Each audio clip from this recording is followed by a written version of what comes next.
There is an underground world that is spinning right around us. You would never even know about it unless you're part of it. And there's only two ways to get into it, as a victim or as a criminal.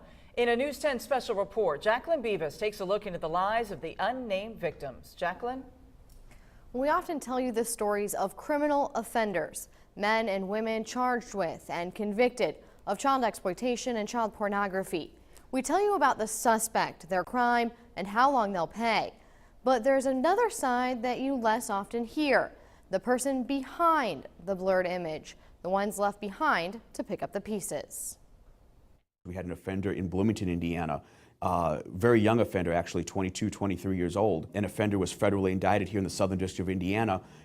He was found with a very large collection. He will never be further victimizing those children in a physical contact way, but those images and videos of those infants, as they get older, whether or not they're identifiable as adults later because these were toddlers and infants, those images and videos will be on the internet forever. They're the untold stories. Not because they're not important, but because faces like these take the spotlight. The victims of child pornography are left in the shadows.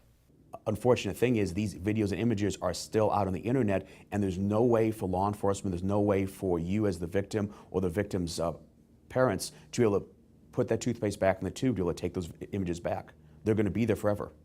We can't share with you a victim, but only hope to show you what it's like to be one.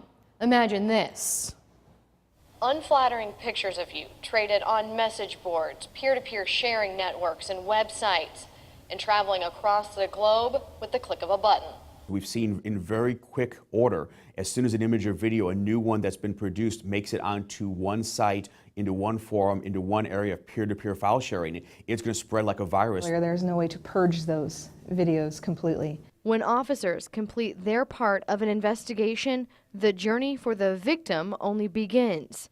In every case, the roads of that journey are long and the end always out of reach. If we locate and identify one person who may possess a picture or a video of the exploitation, of the victimization, there's always somebody behind them to step up and take that image and continue to pass it through the internet.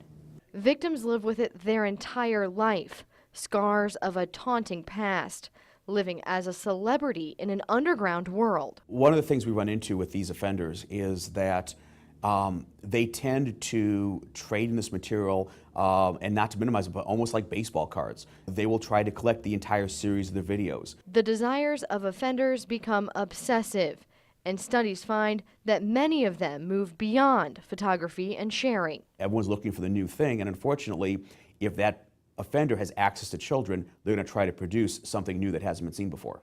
Groups and organizations nationwide offer help to victims and support each time they have to relive the act.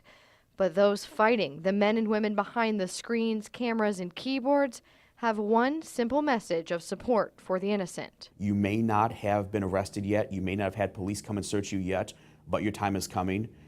There will come a time when you are investigated by police, when you're arrested, when you're prosecuted, and when you go to prison. With photojournalist John Tim, Jacqueline Beavis, News 10.